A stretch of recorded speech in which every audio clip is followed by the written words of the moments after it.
Okay. Welcome to the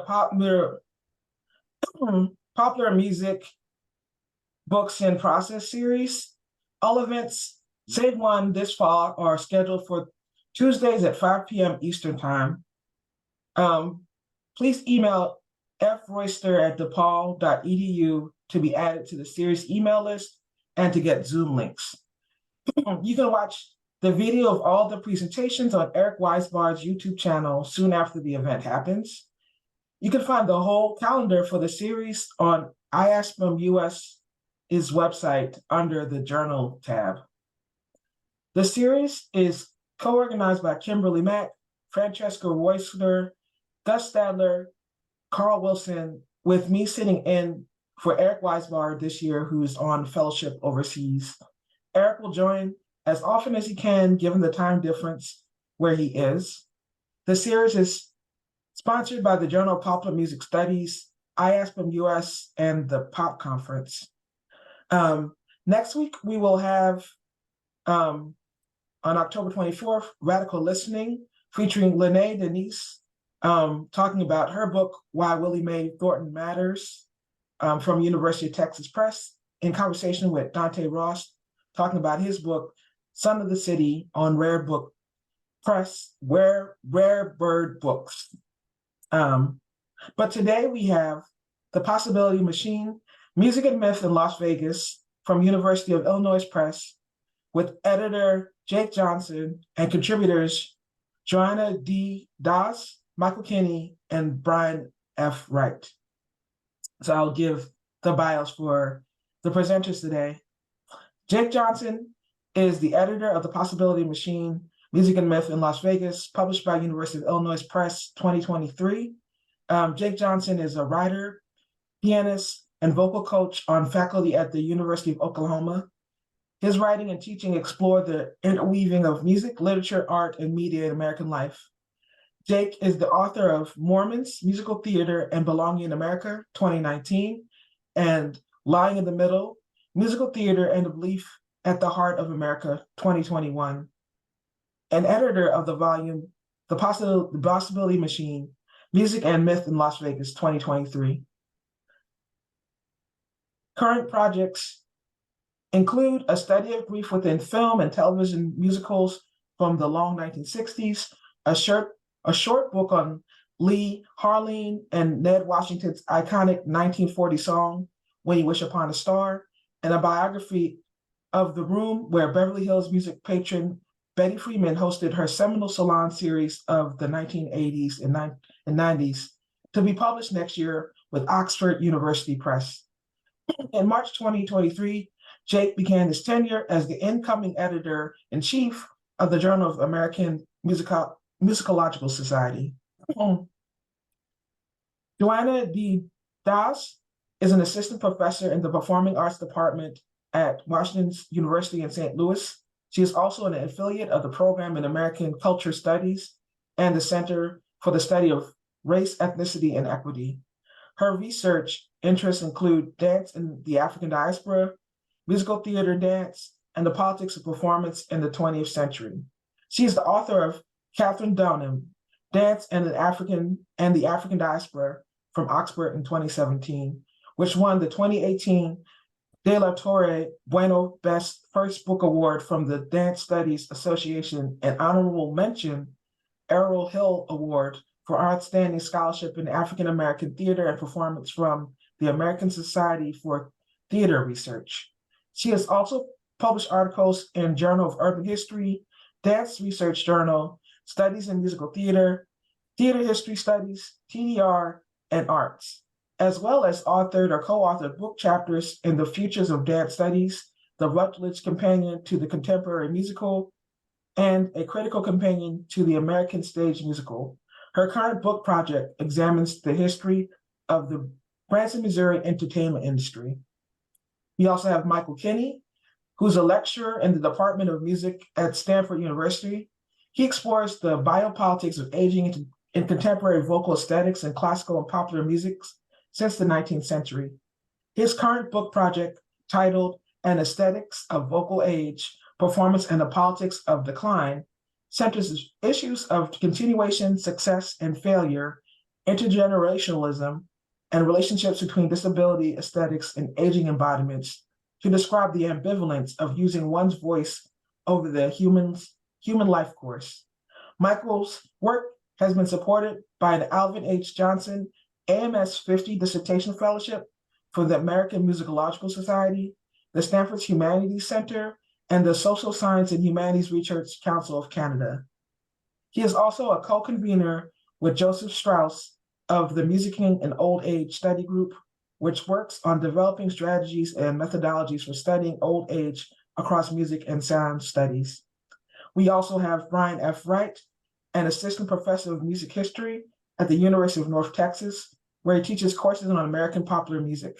He holds a PhD in historical musicology from Case Western Reserve University and is a former research assistant for the Rock and Roll Hall of Fame Library and Archives. He is the author of The Bastard Instrument, A Cultural History of the Electric Bass, which was published by the University of Michigan Press in July 2024. His work has also appeared in the Journal of the Society of American Music, the Journal of Popular Music Studies, and Jazz Perspectives, as well as in Bass Player and Vintage Guitar Magazine. Place your questions in the chat, and Carl will lead the Q&A after the conversation, where he will ask you to unmute and ask your question. So hold your questions until the end. Place your questions or your comments in your chat. Also, you use the comments and chat. Also use the chats section for comments and discussion. And now I'll turn it over to our panelists. Thank you, Antonia. Thank you to Carl and Francesca and Gus and Kim and whoever else is responsible for all this. It's a really fantastic community. And I'm really proud and happy to be a part of it when I can. And thank you all for joining us. You're welcome and you're appreciated, and we thank you.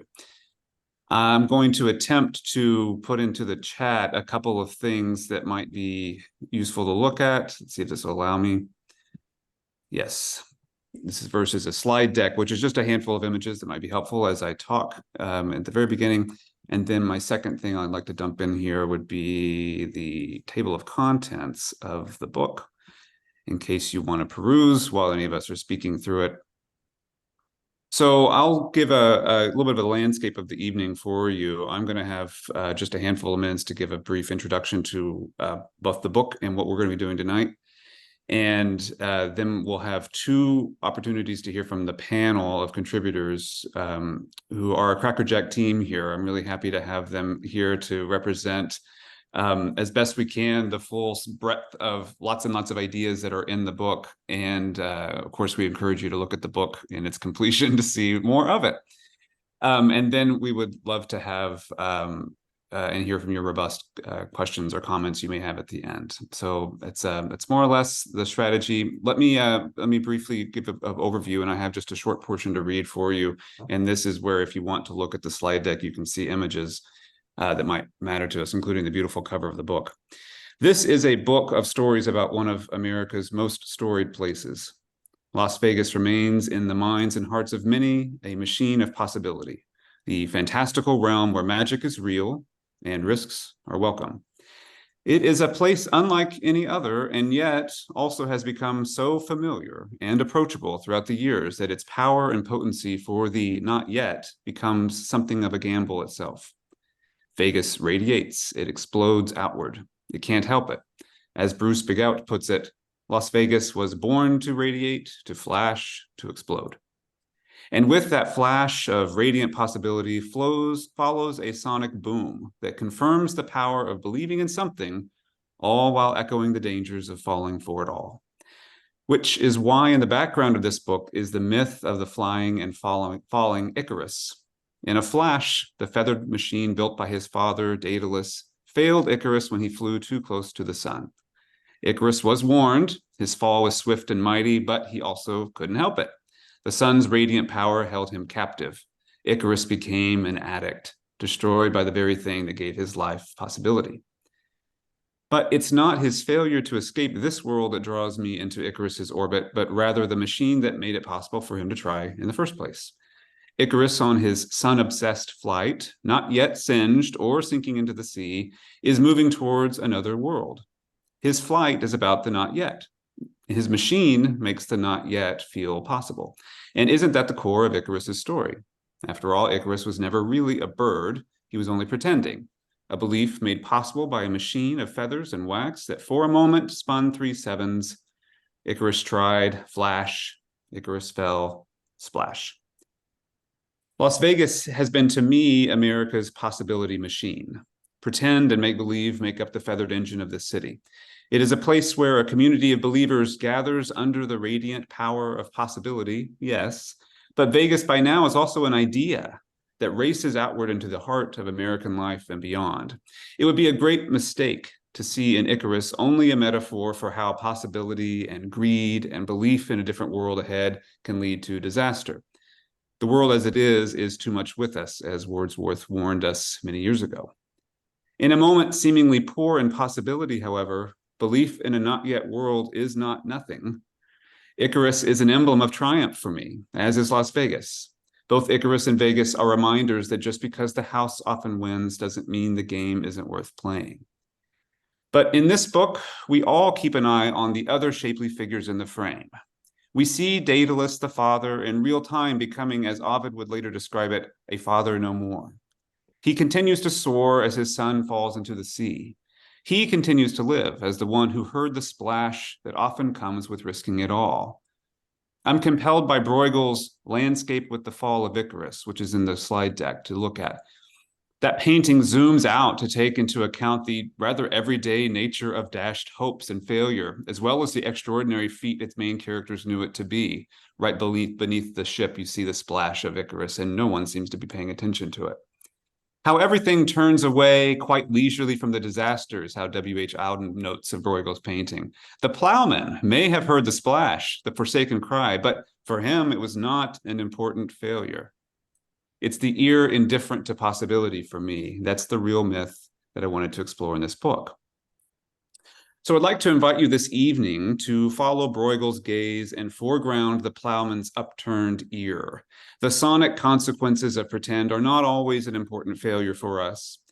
With all the attention on the dramatic flash of Icarus's fall, not enough, we feel, has been paid to the boom of its splash. As you'll see, the scholars here tonight are less interested in readers forming a judgment about deception or flights of fancy that are common to Icarus and Las Vegas than they are invested in knowing better what happens when we just listen to it. A more inclusive world starts to take shape when we do. As you'll see in the evening ahead, in many ways, the sounds splashing out of Las Vegas draw attention to the harsh reality of societal structures that have oppressed and belittled people on the basis of a number of things, including sexual orientation, age, class, race, and more. Vegas offers an alternative for those who can hear it. This book, therefore, takes the position of the listening Daedalus, bearing sonic witness to the rush of air and crash of wave inherent to the realm of imagination, and calls for the attention of all fellow plowmen that the sound of gamble is worth a glance from our labors. And that's really the story here. As Bruce Begal reminds us, we are all inhabitants of Las Vegas, however far away we are from Southern Nevada. The story, then, is about all of us. So, take a gamble, up the ante, pull the one-armed bandit and see what fate rewards you. Step into an air-conditioned time machine where aging performers are young again, where belief in possibility is a common vocabulary, and where sound makes the magic work. Be fooled, believe in more than disbelief, look up from the plowing and watch for the flash, but don't forget to listen for the splash. So that's a setup that hopefully gives some texture to what we'll be discussing next. So I now, invite my 3 esteemed colleagues and friends into this conversation. What's going to happen next is probably about a 25 or so minute briefing for you all to hear a little bit about the chapters that these 3 individuals contributed towards. I asked them not only to share a little bit about their particular chapters, which I think on their own are fascinating, will be interest to all of you, but also to kind of frame it in a way that addresses the question how Las Vegas works, or how does Las Vegas work? And we will go in, I'll introduce them in the order in which we're going to go. So Brian Wright, who Antonia introduced earlier, his chapter is called Elvis in Vegas, the King of Rock and Roll in the City of Second Chances. He'll be followed by Mike Kinney, who co-authored a chapter with Jessica Holmes called Céline Dion's and Cher's Vegas Residencies, the invoiced and embodied spectacle of feminine aging on the Vegas stage. And then Joanna Dee, who also co-authored this chapter, will be speaking to her chapter, which is titled The Real Deal, Impersonation and the American Dream in Branson and Vegas. So Brian, take it away. All right, let me see if I can get the slide deck to work. Hello, everybody. Can you see me okay? Hopefully. Good. Thank you. Thanks for the great introduction, Jake. So I'm going to be talking about my chapter in the book, which is about Elvis Presley. Presumably every book about Las Vegas and music needs an Elvis Presley chapter. So I've been told to keep it to about 5 to 7 minutes. So this is going to go by a little quick, and there's lots going on in the chapter that I don't have time for. But I am thinking here, as I was writing it, both about how Las Vegas works, but more often, how we think about Las Vegas, what images we project onto it, how it relates to concepts, such as authenticity and aging and class, all of which come into play in this chapter. All right, so let me try and do this quickly. When it comes to Elvis Presley, most critics and historians still treat the singer's early career as his best and most authentic period.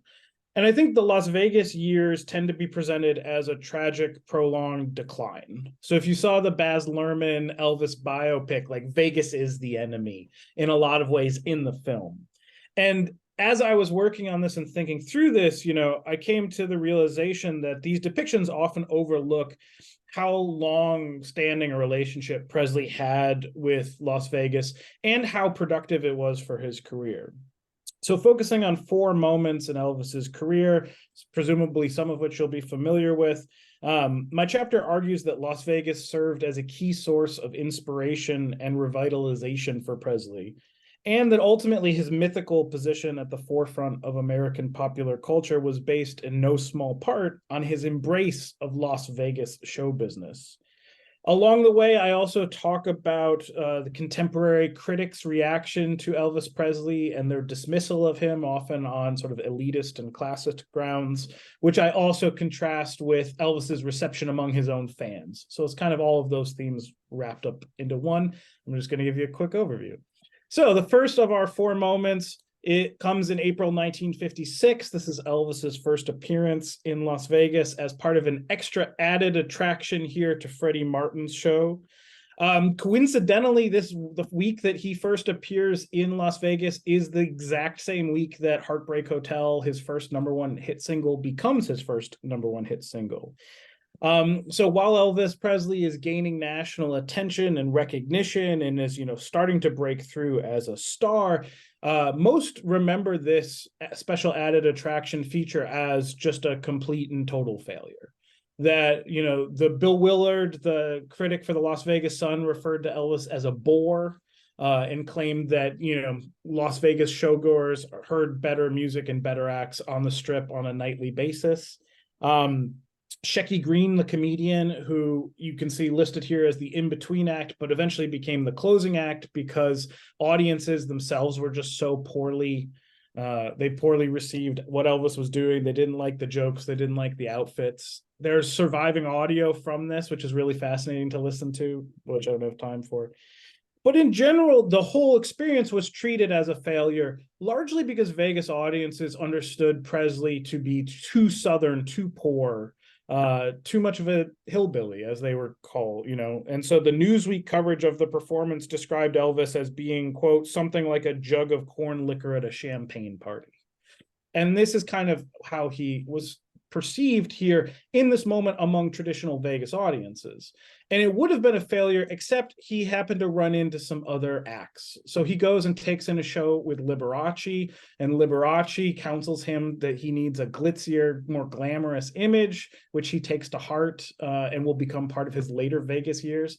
But it's also in Las Vegas that he runs into Freddie Bell and the Bell Boys at the Sands, who are this Las Vegas choreographed show band. And it's from them that he hears their rendition of Hound Dog, and it's because of Freddie Bell and the Bell Boys and their Las Vegas performance aesthetic, especially, that Elvis goes to Freddie Bell after the show, asks him if he can record a version of Freddie Bell's version of it.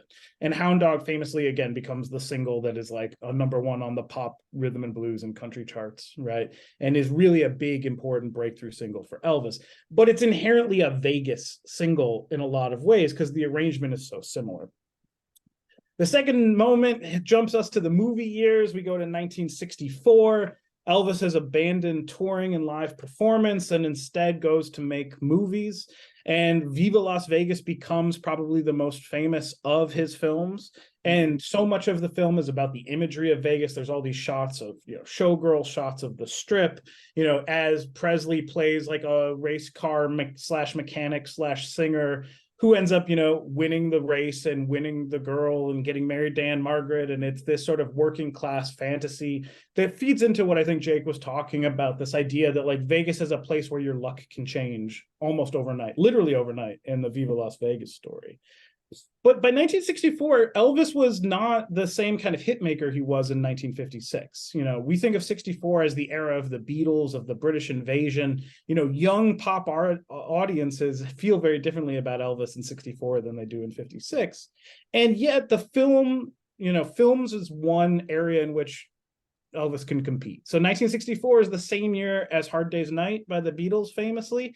And it's, in fact, Elvis's movie that outgrosses the Beatles movie. So while his singles on the chart are not hitting in the same way that they were in 1956, it's through Las Vegas and the fantasy realm provided in the film that allows him to remain culturally relevant here in 64. Oh, also the critics didn't like it. That's part of the story. They described it as... Variety called it a hackneyed yarn that was designed to dazzle the eye, assault the ear, and ignore the brain.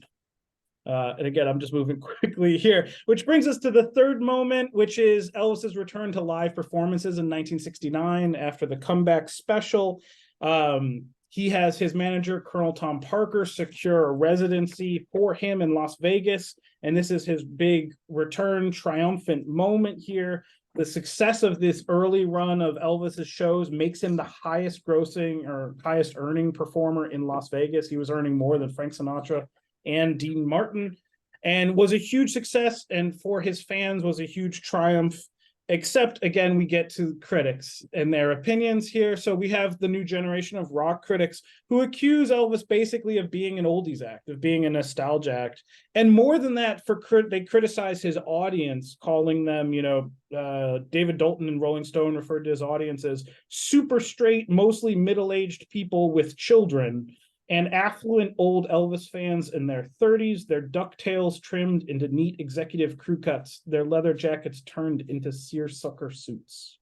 So again, the idea that the critique is that now Elvis's audience is too comfortable in a place like Las Vegas is also the issue, right? Then we get to the later 70s. I'm sorry, I'll skip this, but we get a big hit for Elvis in 69 with Suspicious Minds, which is this sort of Las Vegas musical aesthetic that again becomes his last #1 hit. So again, talking about revitalization in Vegas. We then get the 70s Vegas. Residencies, most famously remembered for the jumpsuits and the sort of conspicuous consumption here. And all of these were enthusiastically embraced by Elvis's fans. Every single one of his 636 shows in Las Vegas was sold out. And yet, in the same era, as you read the commentary from the critics in the 70s, each subsequent year is treated as an increasing disappointment. And so in the chapter, I talk about this review from Mark Tan in 1971, where he says, quote, as performances go, Elvis Presley's is sloppy, hurriedly rehearsed, mundanely lit, poorly amplified, occasionally monotonous, often silly, and haphazardly coordinated. Elvis looked drawn, tired, and noticeably heavier weight-wise, not musically, than in his last Vegas appearance.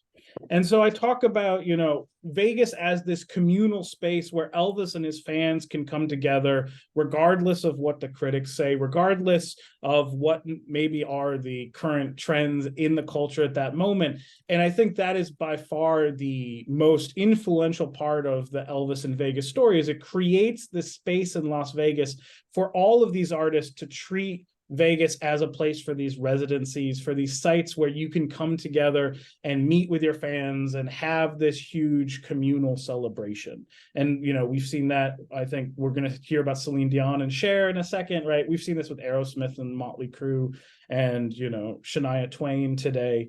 And it's really through this process of transforming both what Vegas could be and also his own image that I think Vegas really matters to Elvis and Elvis really matters to Vegas. And I'm sorry if that was a little long. Brilliant. Thank you. Thank you, Brian. It is brutal to have to get through so quickly, but there's time at the end. Maybe we can come back to some questions for any of our contributors. Michael, I think it's your turn. Thanks, Jake, and thanks, Brian. And thank you, everyone, for being here and for the organizers for allowing us to come and talk about what is really an exciting collection of works. So today I'm going to talk about the chapter that Jessica Holmes and I co-authored, and try and kind of really dig at this question that Jake prefaced this section of the event on: how does Vegas work? I mean, Jess and I didn't approach this this piece and this research with that question. We kind of approached it starting with, how do performers like Cher and Céline Dion maintain careers in a deeply misogynist and ageist pop industry? And what was interesting about Cher and Céline Dion is that they weren't only maintaining careers as older singers, but they were thriving in them.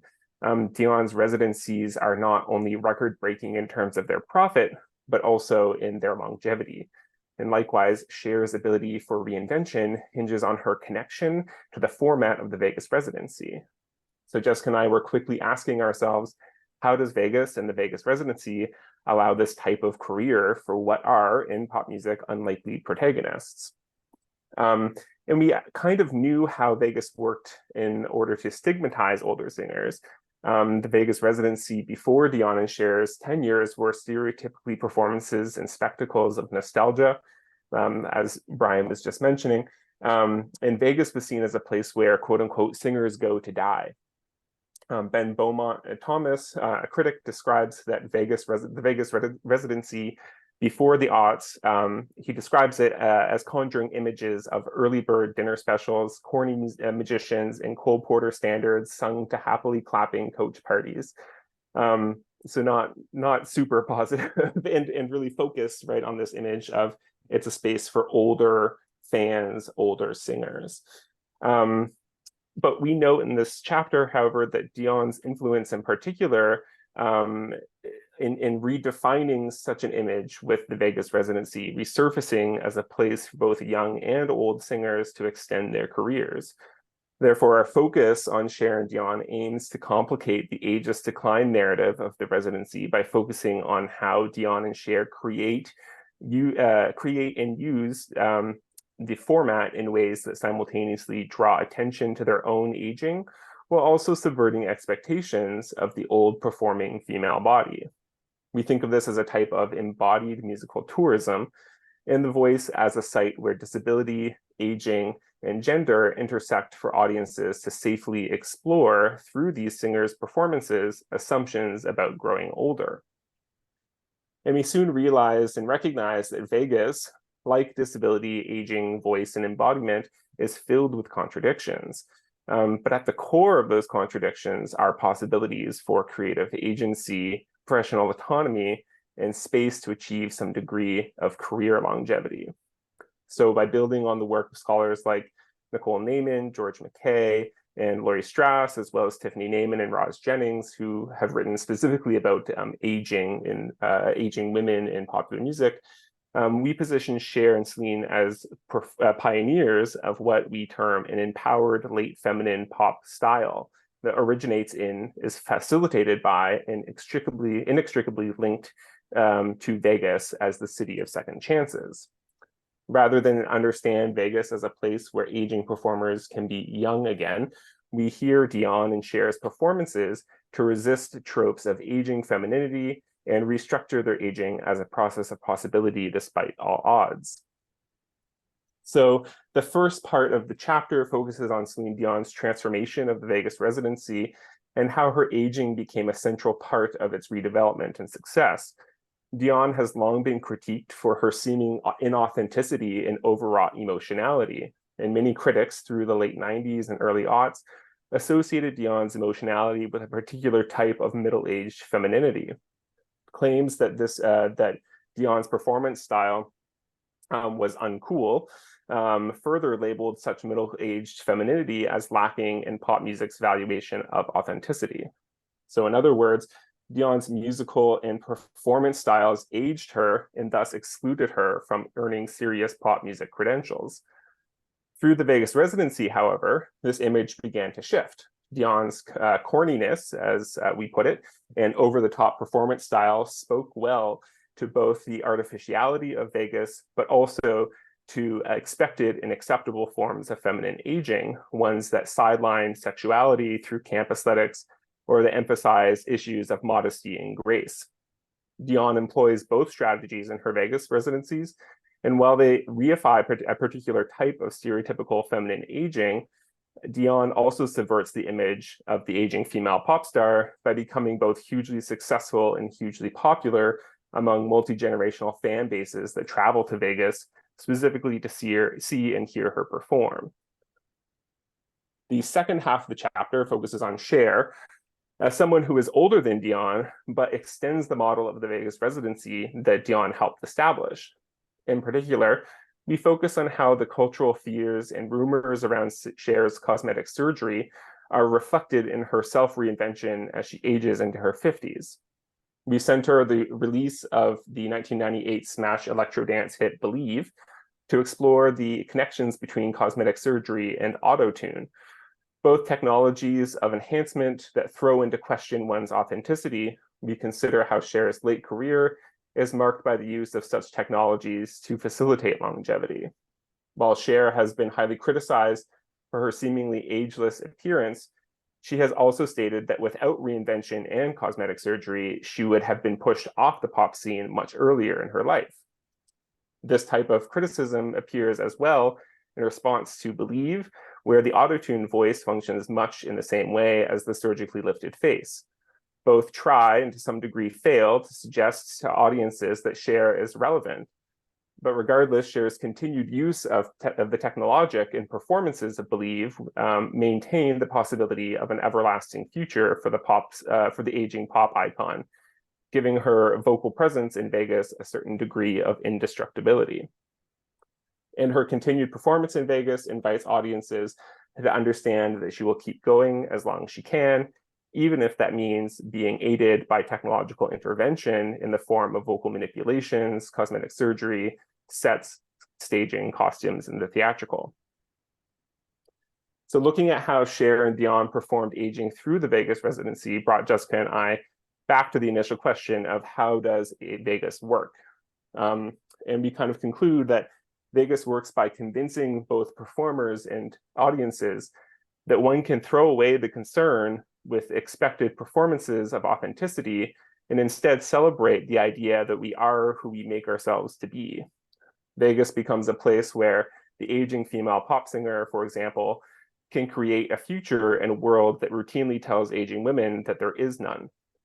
Las Vegas emerges as a major player in the development of a uniquely feminine late pop style due to the city's embrace of theatricality, in Dion's case, and artificiality in Cher's case, and as a destination for the spectacle of the aging body.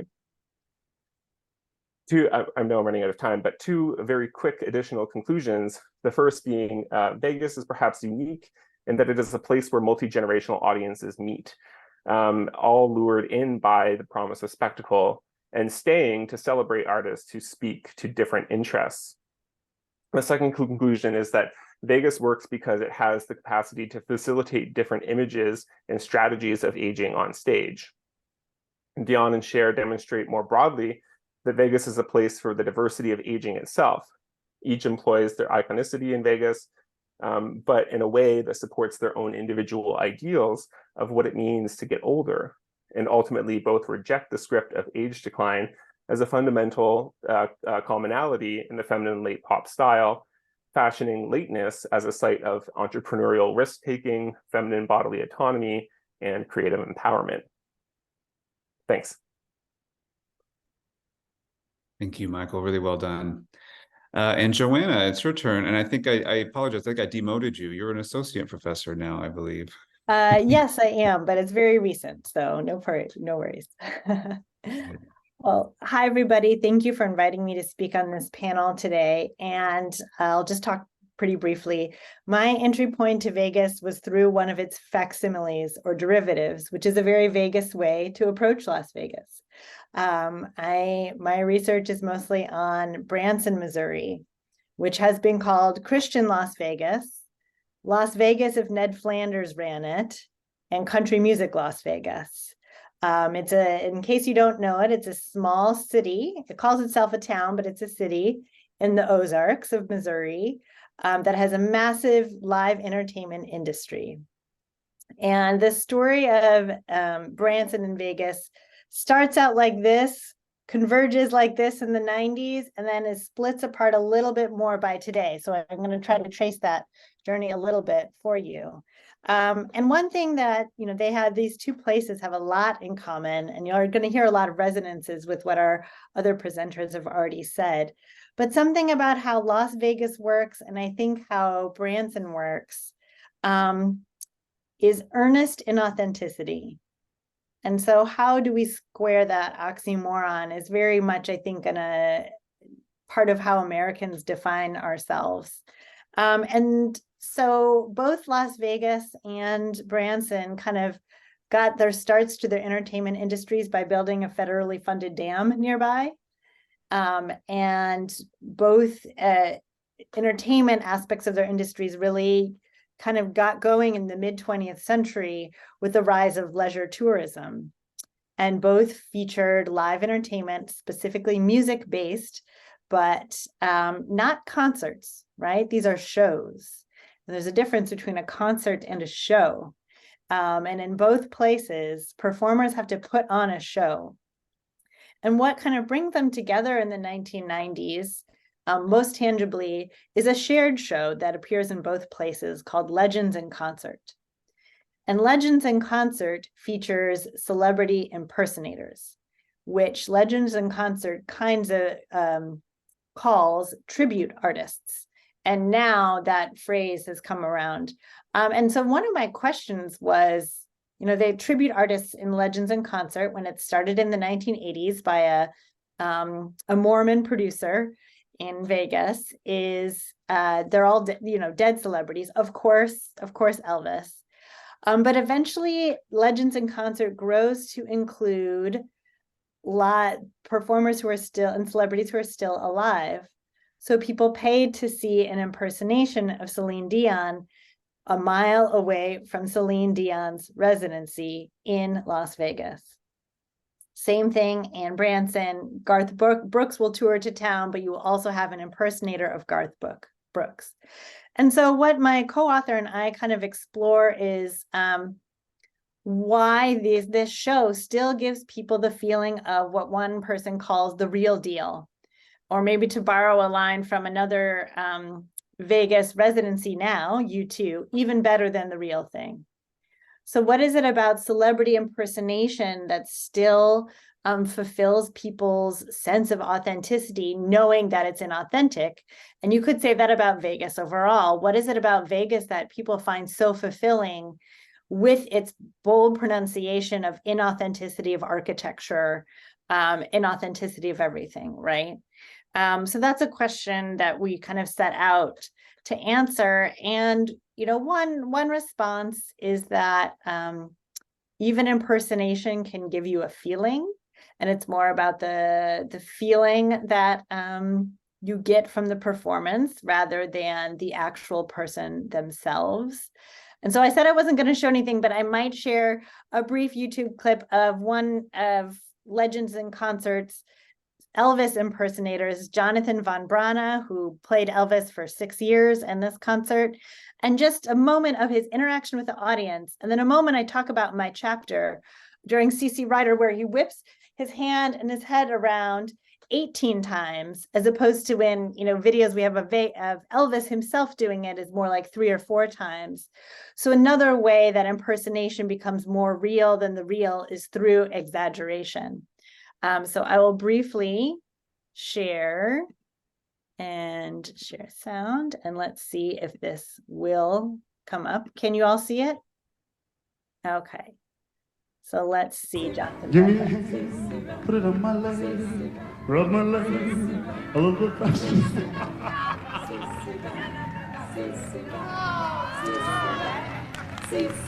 One more time, one more time, one more time, 2 more times. Hey!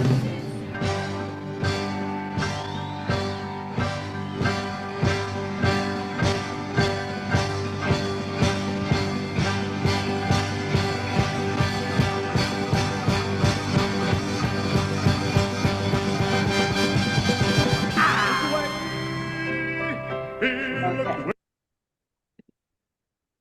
Just to give you a taste of legends in concert. And I think that I know there's so much more I could say, but another question we can start to ask with these kind of impersonation shows.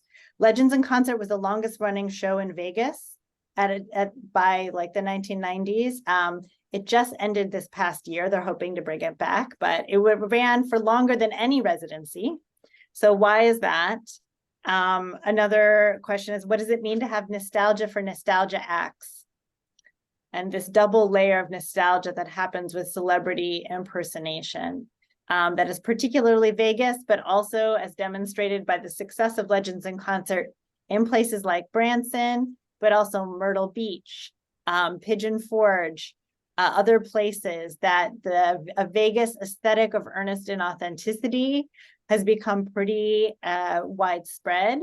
And what does that say about America and its relationships to ideas of truth and reality and fantasy and authenticity? Thank you. Thank you so much, Joanna.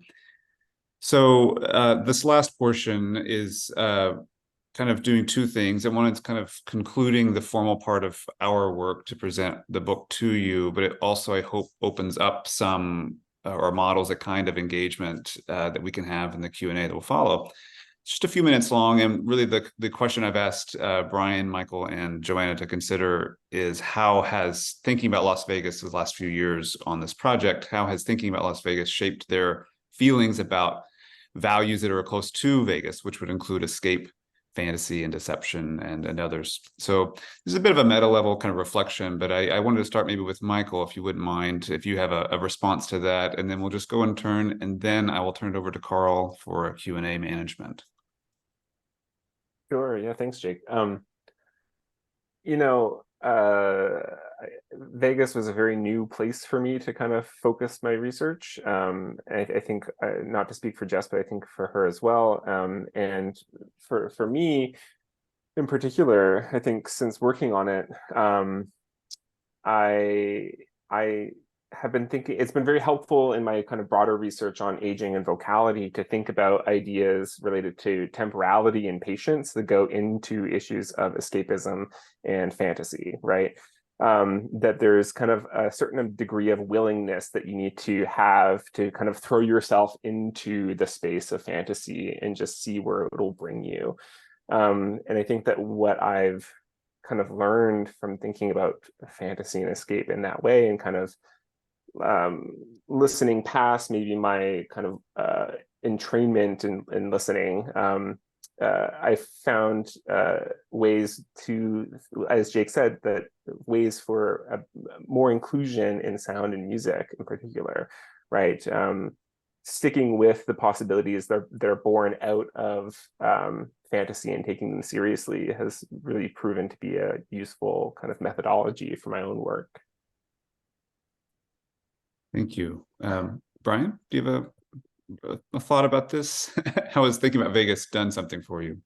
Yeah, so I was thinking, and I was interested in Joanna talking about authenticity too, right? Because it's such a tricky word, and like earnest inauthenticity is it's a really interesting thing for me to try and parse out. I think in general, what I'm trying to push back is against a narrative of deception or inauthenticity, and in fact, like thinking about Elvis as term in more, I guess, fantastical terms, that like Elvis in all of these moments is, for me, conveying the American dream to his audience. That especially, Viva Las Vegas. Here's a film about like a guy who's like a mechanic, but he wins the race and beats the rich count. Like it is just like this inherent sort of working class fantasy.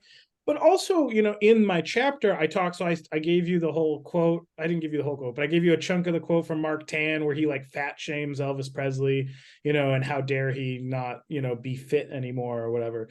But part of what I do in the chapter is I talk about how, his weight, there's a more charitable reading of that is based in sort of, this fantasy of Elvis Presley as being someone who grew up on government food assistance to now being able to kind of just eat whatever he wants, to wear whatever he wants. That the sort of conspicuous consumption, especially of the jumpsuit era Elvis, is in some ways both for Elvis, but is for his audience, this fantasy of the American dream in some way that, you can pick yourself up by your own bootstraps and all these things. And I understand these ideas are problematic, but I do think that is the fantasy that these feed into. And I think Vegas in some ways also feeds into that fantasy that, you put $100 on on blackjack, you put it on roulette, you tell often I gamble, I guess, but you put the money down and you might, 9 times out of 10, 1 time out of 1,000, you actually win. But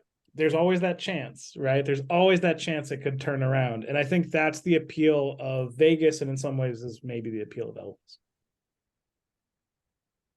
Yeah. Joanna, what do you think? Yeah, growing up, I had a pretty negative view of Vegas. My family was pretty drawn to it. We have members of Gambling Anonymous in my family. It seemed like a site. My brother lived in Vegas for a while. It seemed like a place of white abjection, in particular, of desperation of the white working class. And so studying Vegas, coming to Vegas in a different way, helped me nuance those thoughts and negative perceptions that I grew up with, and thinking about fantasy and escape and as something that is actually a part of what we need as humans. And maybe we can critique some of the fantasies or some of the escapes or some of the ways in which the dream, and thinking of Lauren Berlant's like tragic optimism, like the dream is impossible, but being more generous towards understanding that human need and the human need for fantasy and escape, and rather than judging different people's fantasies, a little bit more understanding where they come from and why people find meaning in things that, as I think, Brian and Michael talked about, like why people find meaning in things that cultural critics, theater critics, elite kind of art critics deem as schlocky and passé and over the hill. And, why does something have to be new to be valuable? So it's taught me to kind of increase my sense of value and appreciation for different people's ideas of what a better world could look like. Yeah, thank you all three for engaging that question. And maybe you all have thoughts about that question too, or other questions. So Carl, I'll turn it over to you to decide how you want to manage the Q&A as we move ahead the rest of our time together. Great, thank you, Jake. I'm just going to turn on my camera, sorry. Here we are. I'll just mention to everybody watching that we only have a couple of questions in so far. So jump in and raise your virtual hands in the chat and let me know that you have questions. I think I'll maybe kick off with a broader thing that comes right out of the things you were just talking about, which is I think there's sort of a shadow text in the train of things that were in all these presentations, which is kind of about the evolution of both Vegas and of pop over the period of time that this covers. And I think, questions about like how the difference between how Elvis's residency was received and how Céline and Cher's residencies were received, and as was briefly mentioned now, like rock bands and R&B groups and these kinds of things who never would have fit into that model. And also, I think a question about aging in pop comes up too. And, that Rolling Stone quote was so scornful of the idea that Elvis was now playing for people in their 30s, which is just not really the way that things are talked about now. So I'd love to hear a little bit of all of you talking in that area about how that overview of evolution and what Vegas means has changed.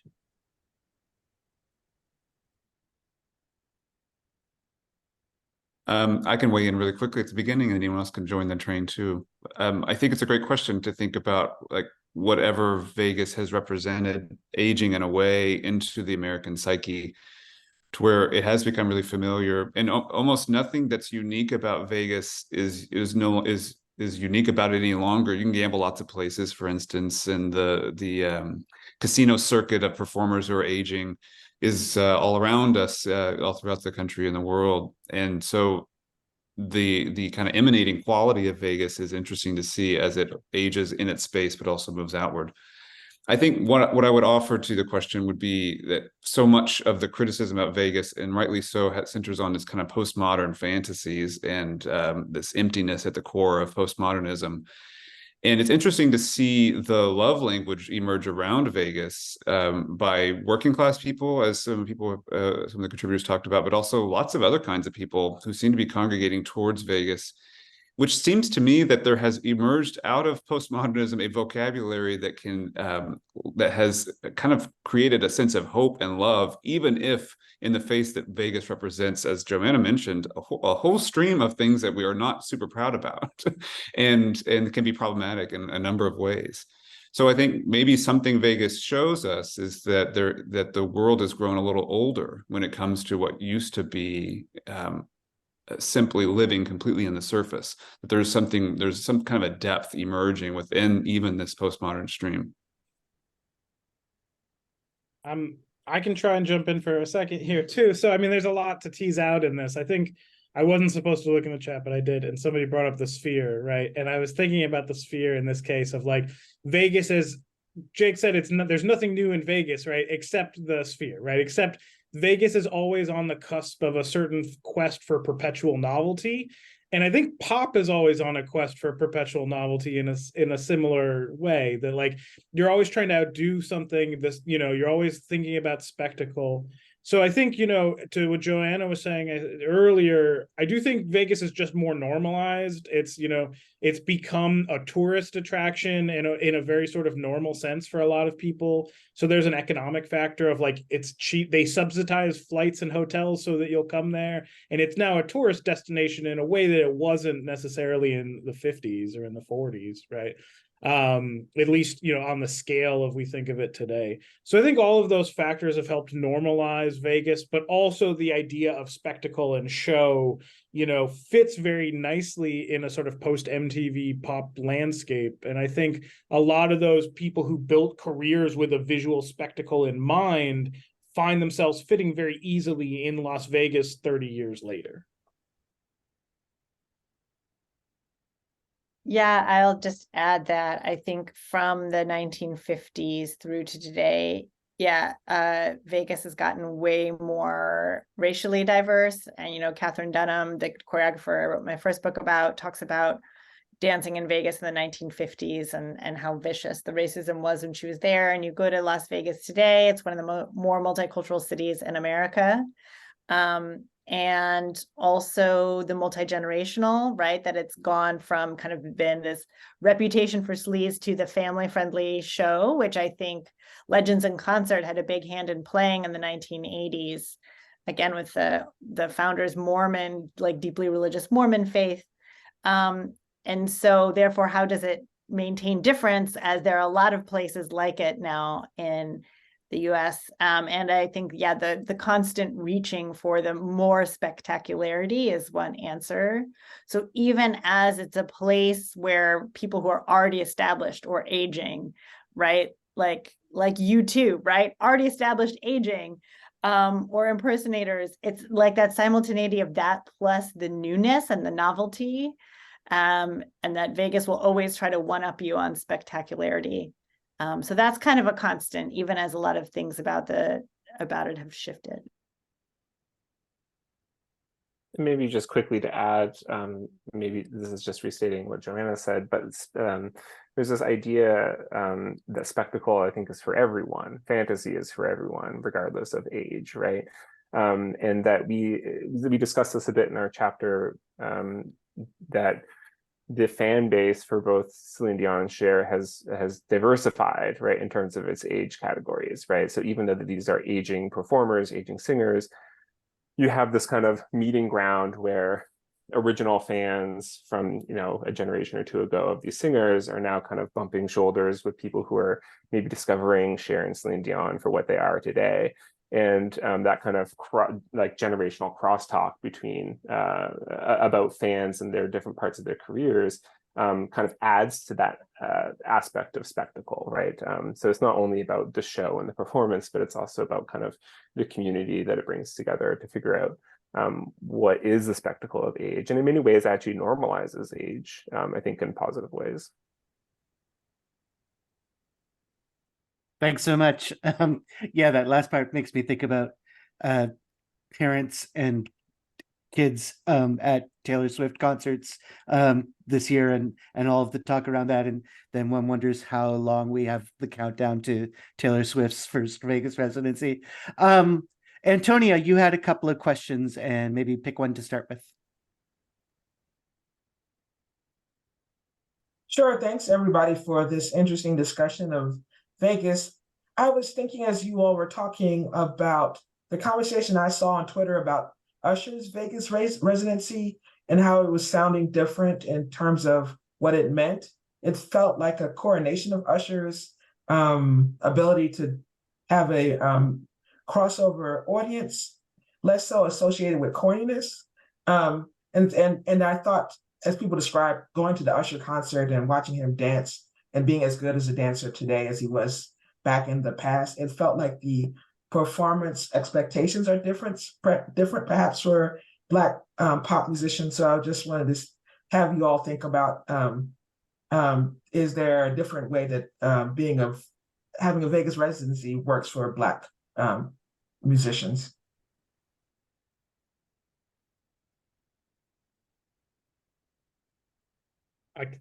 I'll start. I'd have to think about it some more, but I do think that I really like the way you described it as a coronation, because I think that makes a lot of sense to me. That, you know, Vegas has now become like ironically, in the pop music world, has become maybe like a representation of respectability, right? As like, you are a star, right? If you're selling out, if you do a Madison Square Garden residency versus you do a Vegas residency, those are seen as being like similar levels in the pop market, in the pop marketplace.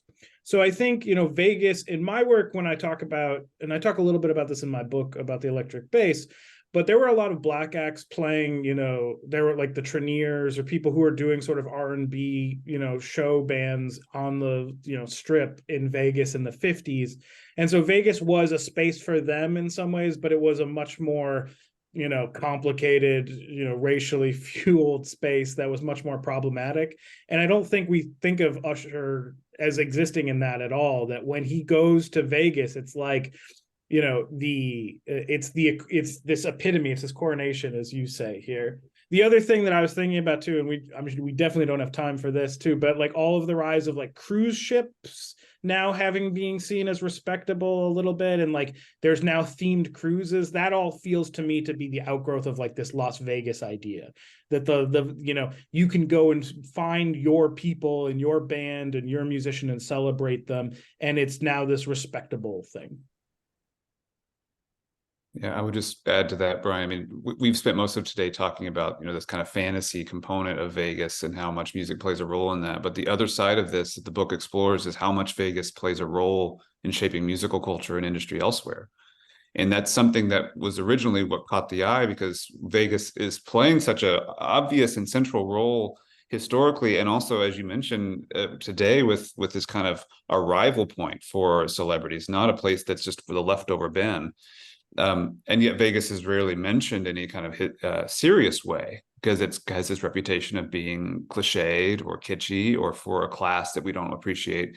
And so I think there's a lot of room to reevaluate Vegas's place in the pop culture media, and what it means for somebody like Usher to arrive there with, I think the right word, the coronation. Makes sense to me.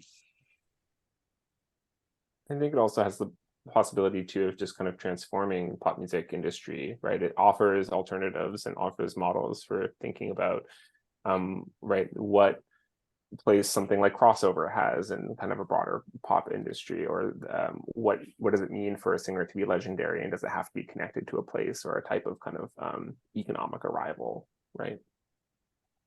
Just to say, right, that someone brought up Madison Square Garden, started calling them residencies after Vegas called them residencies, right? And well, I don't know if there's a direct link. The kind of spectacularity of a Vegas show, I think, has influenced like Beyonce and Taylor Swift's shows now, about the kind of the level of spectacle and showmanship that is required now. You know, I think Vegas has had an influence in that way.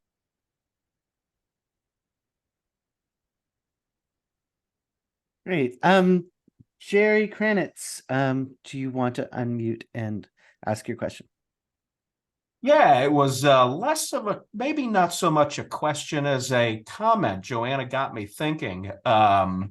You've got these impersonator acts, but then, you know, I've seen a lot of these tribute bands, and I think you get the same sense, the same feeling. I use the example of Brit Floyd, who I've seen several times, and man, they just nail the sound, and you get so lost in it. And it doesn't take much more than a look around the crowd to see that it's really a shared feeling. And I have to get this, I have to believe it's probably the same experience for the audiences at these Vegas shows.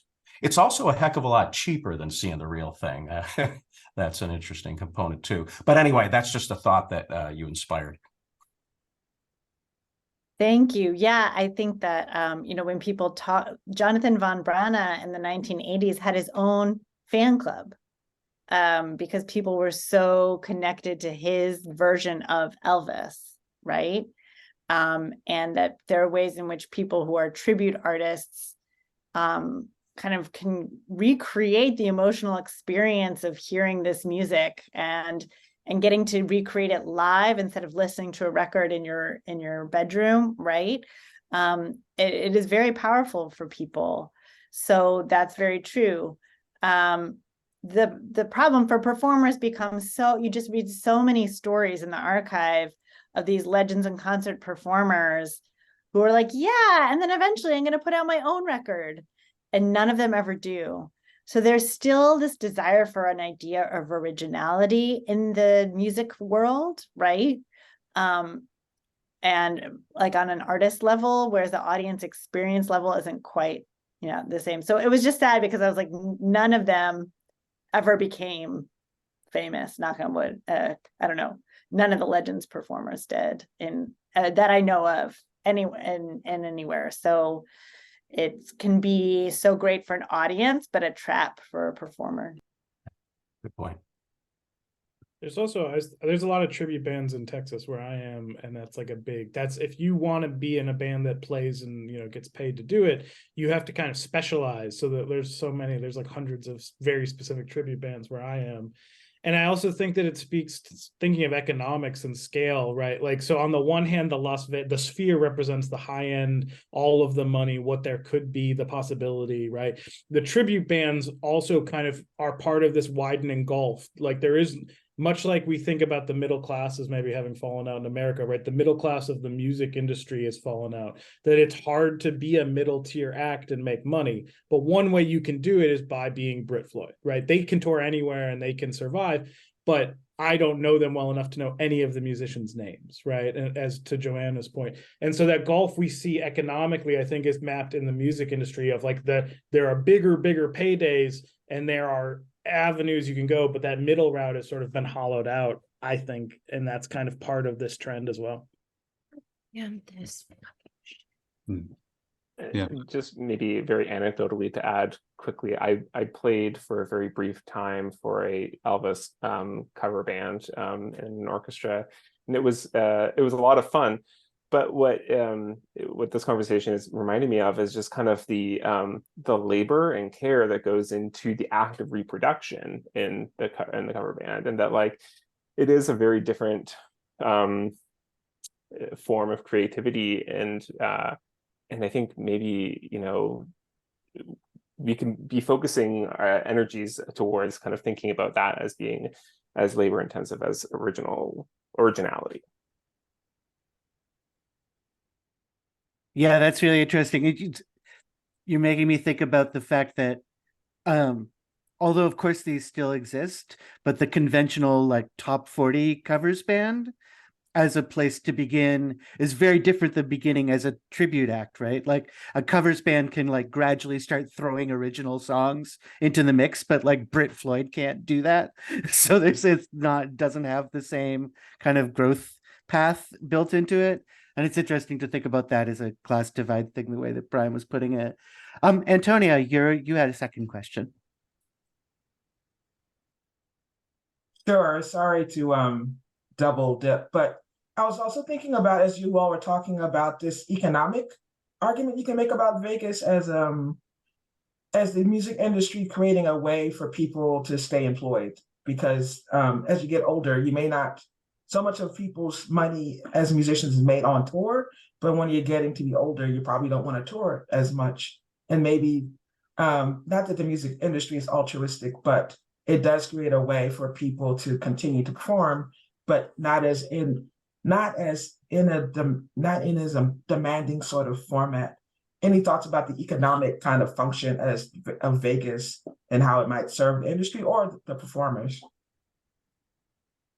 I can speak really quickly to Janice McKay has a chapter in the book on it's provocatively titled "When the Things Were Better When the Mob Ran the Town," which looks at the history of the mob versus the union, and how Vegas for a long time was a place where musicians with families, for instance, could have a steady career and they could raise their children, as opposed to other metropolitan areas. And that continues to be the case, but it was always under pressure because no matter what the act was, whether it was Liberace or Elvis or the Phantom of the Opera on tour, it cannot be very long because it's taking time away from the gambling, which is of course what's paying for them to be there.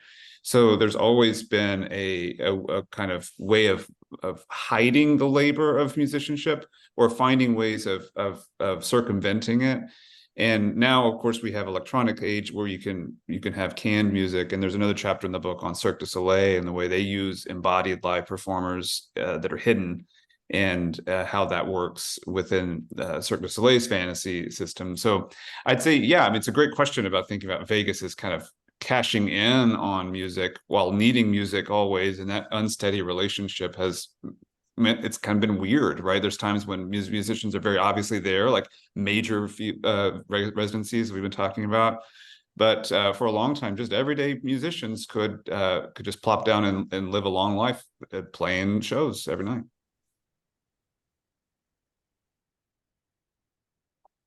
Joanna, were you trying to jump in? Oh, just to say that that's very true of a place like Branson as well, that it's a place where people could like have a stable family life as well as a professional music career. They had to just get over the chip on the shoulder about being in Branson. And I think in Vegas now there's more cachet.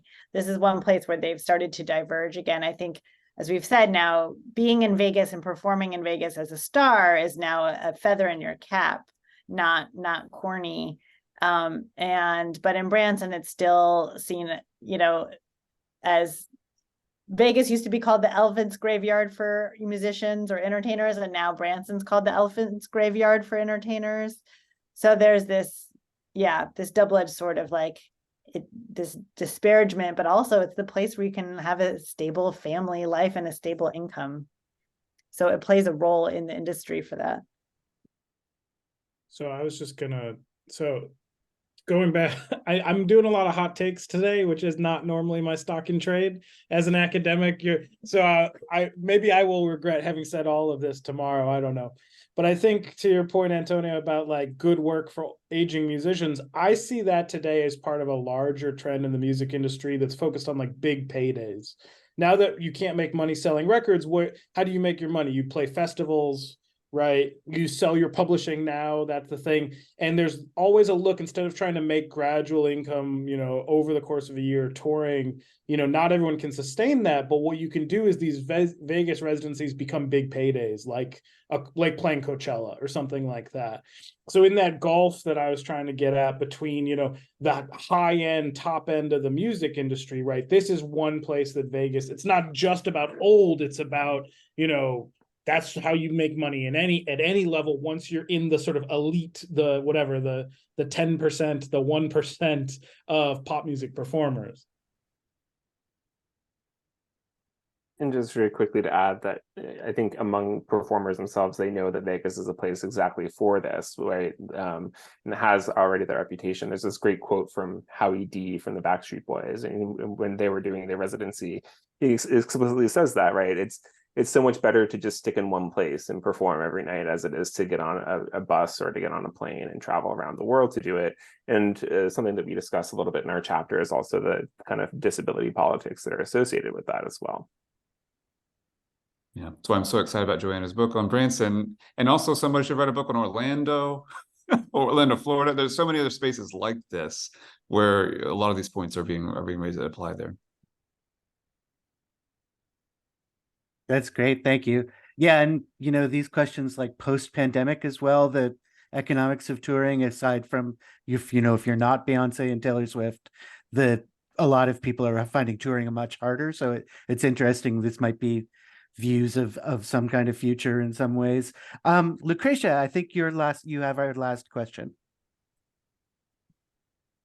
Outstanding. I know I gotta just wrap all this up fast, but I just hope I can convey I hope I don't start crying. This was just so intense and powerful and important, what you all said and how articulate you were. Just so many radical possibilities in places that seem that we've made fun of, or some of us have made fun of. I think I made fun of Vegas in the past, but really, it's actually pretty radical. I never thought of it that way, but here's the main question I want to ask is, what is it? Like, I started crying just looking at the Elvis tribute artist and the fans in the audience. I just started crying right now. Like, what is going on with that? Why do we have such strong emotions to these people we've never even met? Like, what is going on there? So I just thought I'd ask, what's up with the adoration of a musician?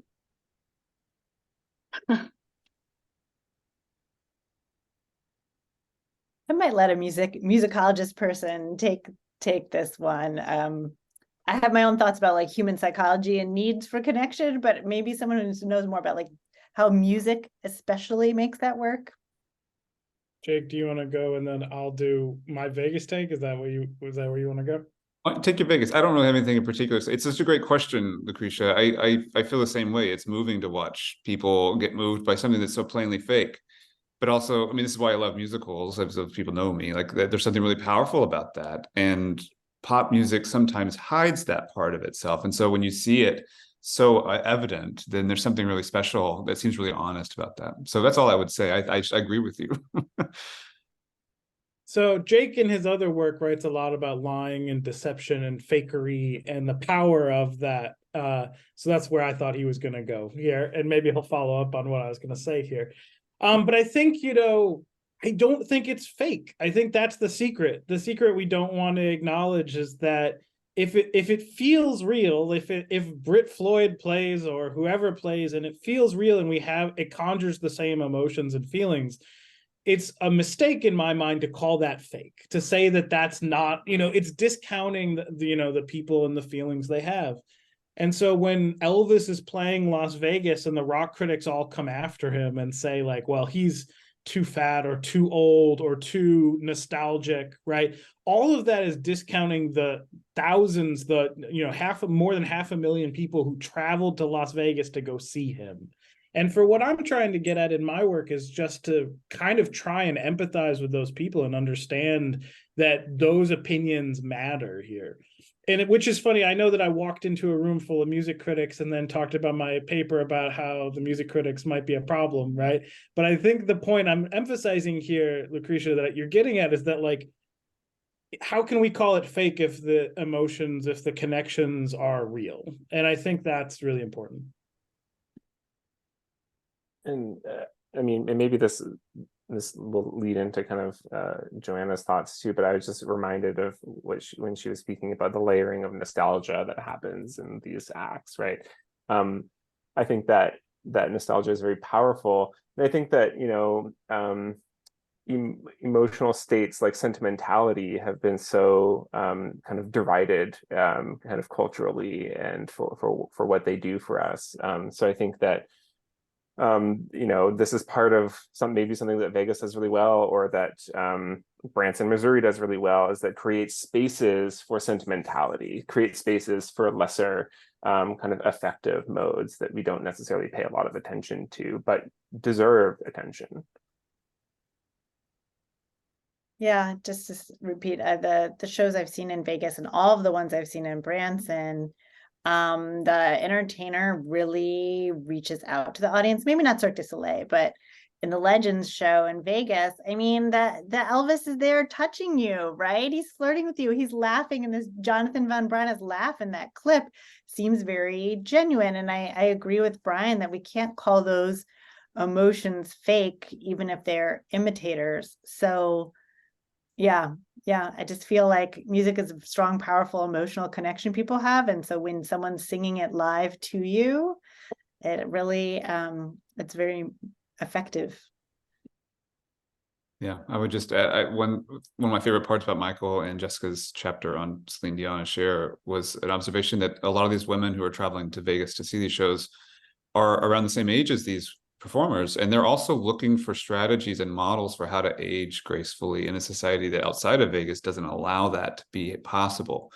And so that speaks, I think, to what you're talking about. What kind of, it doesn't matter if it's real or not, or what. That's not even the right question to ask. In so many ways, we get hung up on that, and you know, the academic worlds that many of us live in have a harder time with the, you know, it gets kind of stuck on this idea of authenticity, but also the idea of sentimentality. It's almost like we don't have a vocabulary to quite really graft it into what we're thinking about without some sense of shame or or something that comes along with that. So that's, you know, that's my parting shot, I guess, is that's why I think Vegas matters in so many ways, is that it just doesn't allow you to pretend otherwise. You know, this is just what it is. That seems like a great note to end on. Want to thank all of you for your presentation this week. And just before we go, remind everybody that next week, October 24th, same time, we'll have Lene Denise talking about her book, Why William May Thornton Matters, and hip-hop producer Dante Ross's memoir, Son of the City. And that should be a really interesting, unpredictable conversation as well. So thanks, everybody. Thank you. Thank you, organizers. Thank you, Antonia. Yeah, thanks, everybody. Everybody. Mm-hmm. Antonia, you want to stop the recording there?